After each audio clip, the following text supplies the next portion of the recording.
की कथा मनोज पंडित द्वारा।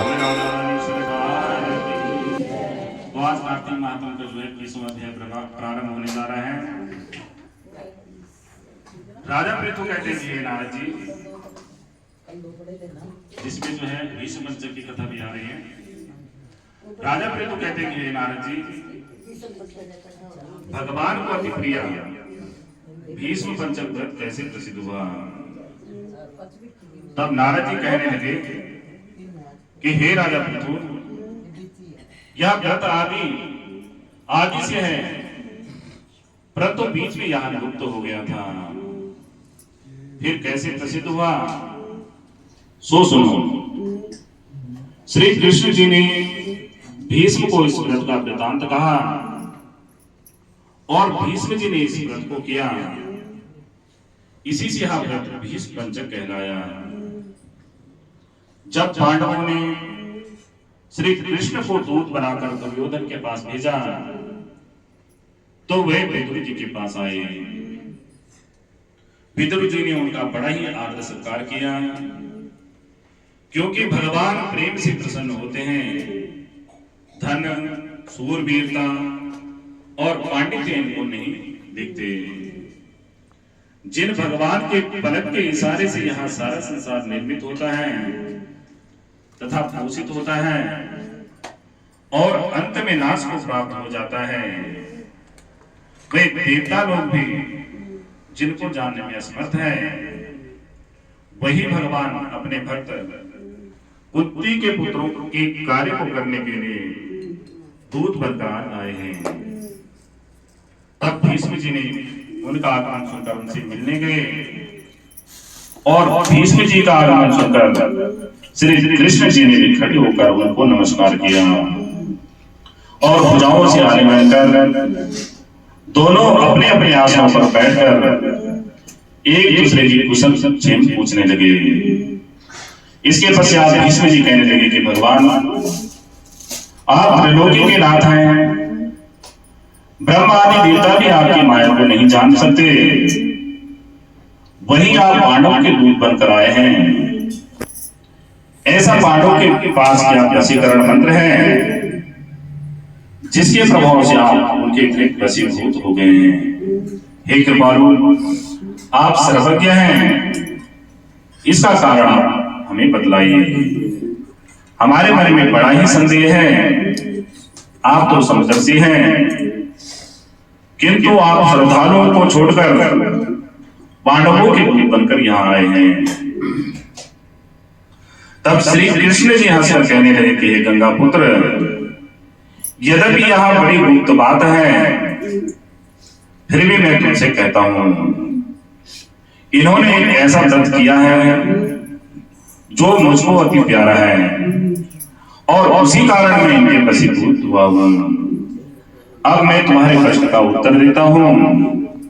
पूर्व काल में उज्जैनी नगरी में 5 ब्राह्मण थे, जिनके नाम थे कवि, शुचि, दृढ़, दंत और हंस। ये पांचों ही वेदों को जानने वाले, रूपवान, युवावस्था को प्राप्त थे और गंधर्व विद्या में वह बड़े ही प्रवीण थे। पांचों ही अत्यंत मनोहर थे। वह अनेक राजसभाओं में गान विद्या दिखाते थे और अनेक देशों में घूमते फिरते और बहुत सा द्रव्य प्राप्त करते थे। एक समय मथुरापुरी में सुवीर नाम के राजा के पास वह आए और संगीत कला में निपुण होने के कारण उन्होंने राज्यसभा में जाने की इच्छा की। वह 4 दिन तक उपवास करते रहे और उस यमुना में जो श्री कृष्ण भगवान के शरीर के स्पर्श मात्र से जैसे पारस के स्पर्श से लोहा भी सोना हो जाता है, अति पवित्र हो गई। स्नान करते रहे। फिर उन्होंने एक मनुष्य से राजा का वृतांत पूछा। उसने कहा कि राजा की एक कादम्बरी नाम की स्त्री है, वह संगीत विद्या में अति ही निपुण एवं राग एवं कंठ में अति प्रवीण है और नाचने में तो वह अद्वितीय है तथा रूप और यौवन में वह अति मनोहर है। प्रतिदिन राजा के सामने एकांत में वह नाचती और गाती है। ऐसा सुनकर जहां पर वह नृत्य ताल का शब्द होता था, उस स्थान के पास वह जाकर खड़े हुए और राजा के पास आने जाने वालों से वह कहने लगे कि दुख की बात है कि राजा के समीप कोई नृत्य कला का जानने वाला नहीं है। बीना में 2 तार ढीले हैं, तार बराबर नहीं है, बाजे में नृत्य अशुद्ध बज रहा है। इसी प्रकार की बातें सुनकर किसी ने यह वृत्तांत जाकर राजा को सुना दिया। राजा ने पांचों को जहां कादम्बरी का नृत्य हो रहा था वहां बुलाया और वे वहां जाकर राजा को आशीर्वाद देकर बैठ गए। कादम्बरी उनको संगीत विद्या में कुशल जानकर उस दिन विशेष नृत्य उसने किया और जब उसने चक्र से ताल दिया तो वह ब्राह्मणों द्वारा रोकी गई। उसने चक्र छोड़ा, यथायोग्य ताल दिया और चक्र खंडित नहीं हुआ। इस पर कादम्बरी का रूप और गुण को देखकर वह पांचों मोहित हो गए। कादम्बरी में उनका गुण देखकर काम के वशीभूत हो गई और राजा के उठने पर वह ब्राह्मण भी दुखित होकर बाहर चले गए और कादम्बरी भी लज्जित हो काम के वशीभूत होकर घर के अंदर उदासीन होकर पड़ गई। फिर चोरी से उसने एक सखी को ब्राह्मणों के पास भेजा और उनको यह संदेश दिया कि तुम पांचों में एक एक करके प्रतिदिन आकर मुझे एकांत में अपनी विद्या और गुण दिखाओगे। ग्राम से दूर उत्तरी कोण में यमुना के तट पर जन रहित लता से एक अनंत नाम का तीर्थ है। वहां पर पांचों में से एक एक करके तुम आना और मैं भी वहां पर आऊंगी और वीणा की राग की कुशलता दिखाएंगे। इसी प्रकार तुम भी क्रम से आना और अपना अपना गुण मुझे दिखाना। वह सखी ऐसा कहकर चली गई और श्री भगवान कहते हैं कि हे भीष्म जी, एक ब्रह्मचारी जो मेरा भक्त था, दुष्ट संगति के भय से वहां गांव से अति दूर वहां पर रहता था। उन दिनों वहां भीष्म पंच का व्रत करता था और देवालय में मेरा पूजन किया करता था। उस दिन कार्तिक शुक्ल एकादशी का दिन था। तब उन ब्राह्मणों में से कवि नाम वाला ब्राह्मण वहां पर आया और कादम्बरी भी वहां मुनि के स्थान पर पहुंच गई। मुनि ने जैसे पूजा की थी, कवि ने भी उसी विधि से पूजा की और फिर वीणा लेकर गान करने लगा। उसके गाने से मुनि ने कोई क्रोध नहीं किया क्योंकि मुनि ने अपना मन जीता हुआ था। मेरे आगे दोनों ही सारे रात तक नृत्य और गान करते रहे और मुनि को गोबर का आचमन करते देख कवि ने भी गोबर का आचमन किया और प्रातः काल होते ही कादम्बरी राजा के पास गई। मुनि संगति से उसके सब पाप नष्ट हो गए थे और द्वादशी के दिन कवि नाम वाला ब्राह्मण आया और प्रातः काल होते ही कादम्बरी के बाद राजा के पास चली गई और मुनि के संगति से उसके सब पाप नष्ट हो गए थे। द्वादशी के दिन कवि अपना सब धन दान देकर विरक्त हो गया और दूसरे दिन सुचि नाम वाला आया। उसने भी उसी तरह मुनि को देकर हमारा पूजन किया और रात भर कादम्बरी के साथ नाच तथा गाना करता रहा। मुनि को गौमूत्र का आचमन लेते हुए देखकर उसने भी गौमूत्र का आचमन लिया और प्रातः समय अपना सब धन आदि देकर वह भी विरक्त हो गया और कहने लगा कि जिस तरह कादम्बरी का नृत्य गान और रूप को देखकर मुनि का मन विचलित नहीं हुआ, उसी प्रकार अपने मन को बस में रखना चाहिए। इस तरह त्रयोदशी के दिन कादम्बरी को देखने के लिए दृढ़ नाम वाला ब्राह्मण आया। उसने भी सब वैसा ही किया और प्रातः समय मुनि की तरह गौ का दूध पीकर वैराग्य को प्राप्त होकर चला गया। चतुर्दशी को दंत नाम वाला ब्राह्मण आया और उसी प्रकार सब क्रिया करता हुआ मुनि से बचे हुए घी को पीकर शुद्ध चित्त होकर विरक्त हो गया। पूर्णमासी को हंस नामक ब्राह्मण आया और उसने भी मुनि को देखकर नमस्कार करके नदी में स्नान करके अमले के वृक्ष के नीचे बैठकर श्राद्ध किया। हे भीष्म, कार्तिक के महीने में जो कोई दान अथवा हमारा पूजन करता है उसको कोटि यज्ञ फल मिलता है। ऐसे हंस नामी उस ब्राह्मण ने सत्संग से हमारी पूजा की और उन्हीं के बचे हुए गरीब को खाकर वहां प्रकट हो गया और धन आदि लेकर वहां तीर्थ यात्रा को चला गया। राजा ने कादम्बरी का मंदिर में जाना सुनकर उसको मकान में बंद कर दिया और फिर वहां मंदिर में हमारे सामने कार्तिक में कादम्बरी की नौकरी हुई और हंस नामक ब्राह्मण कार्तिक के महीने में मामले के श्राद्ध करने से युधिष्ठिर हुआ। एकादशी के दिन जागरण करने से कवि नामक ब्राह्मण मेरा अर्जुन हुआ। सुचि सहदेव और दंत नकुल हुआ। महाप्राज्ञ हुआ। इस व्रत के प्रभाव से ही अब हमारे इस व्रत के करने से पंचक कहलाएगा। जो कोई मथुरा में इस व्रत को करेगा उसको हम स्वर्गलोक, ब्रह्मलोक, विष्णुलोक तथा वैकुंठ लोक देंगे। श्री नारद जी ने व्रत का विधान विष्णु जी प्रसन्न हुए और सदैव वर्ष के वर्ष इस व्रत को करते रहे। इसी कारण इस व्रत का नाम पंचक हुआ। जिस समय विष्णु जी बाणों के संयम में पड़े थे तब भगवान कृष्ण उनके समीप आए और जब तक दैत्य का त्याग नहीं किया उनके सामने खड़े। 5 व्रत नहीं किए तो एकादशी अथवा पूर्णमासी को किसी दिन भी रात्रि का उपवास करके दूसरे दिन पंचक फेरे में इसको ब्रह्म पंचक कहते हैं। एकादशी के दिन व्रत और जागरण करने से सभी मनोकामनाएं पूरी होती है। सारी रात भगवान के वचन आदि गाकर भगवान को जगावे तो ब्रह्म पंचक का धारण करके पीपल, तुलसी, आंवले का विधि व्रत करें, पूजन करें, दही चावल, गन्ना, पूरी का दान करें, सूर्य से आंवला लपेटे और दूध का सेवन करें और सर्वानुसार वृंदावन बिहारी लाल की जय। निर्मल तेरा नीर मेरी गंगे जो माता, निर्मल तेरा नीर मेरी गंगे जो माता। ऊंचे पे पर्वत वासा तेरा, ऊंचे पे पर्वत वासा तेरा, पर्वत मेरी गंगे जो माता। गाइए सभी लोग तेरा नीर मेरी गंगे जो माता। गंगा के सामने जय छुआए, गंगा के सामने जय छुआए, निर्मल तेरा नीर मेरी गंगे जो माता।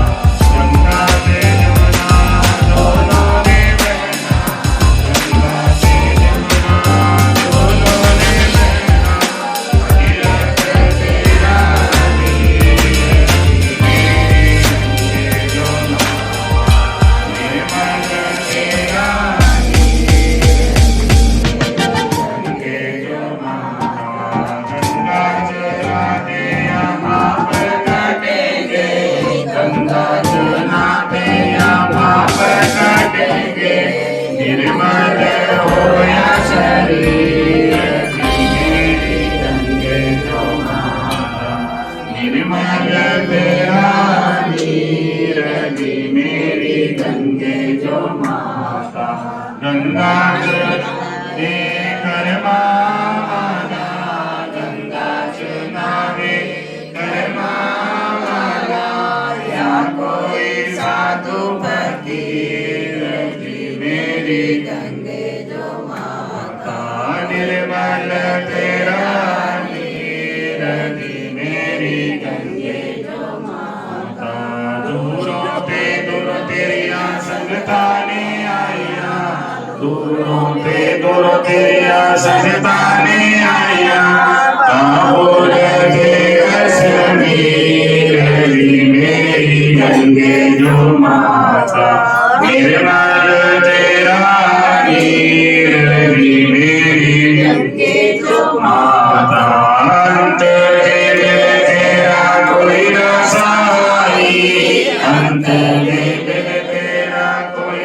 सहाय ओढ़त गंगा नीर दी मेरी गंगे जो माता निर्मल तेरा नीर दी मेरी गंगे जो माता सतगुरु स्वामी अंतरयामी सतगुरु स्वामी अंतरयामी मैं चरना दिया धूल दी मेरी गंगे जो माता निर्मल तेरा नीर दी मेरी गंगे जो माता और गंगा मैया की जय माँ तुलसा तेरी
नजारा किसनावे तेरी मुरली दा नजारा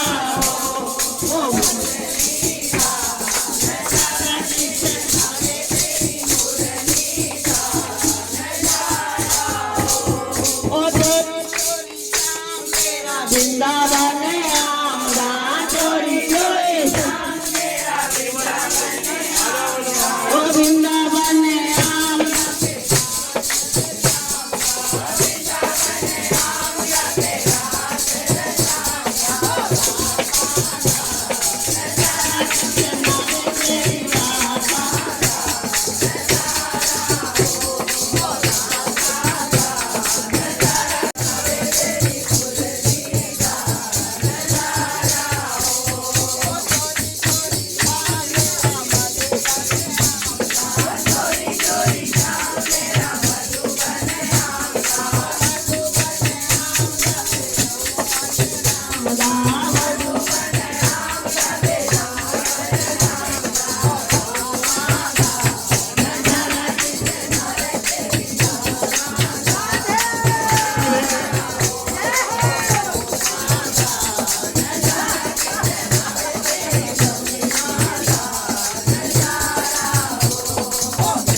गोपते हरदा नावे गुप्त खजाने पढ़ना नानो तोड़ करे ना करना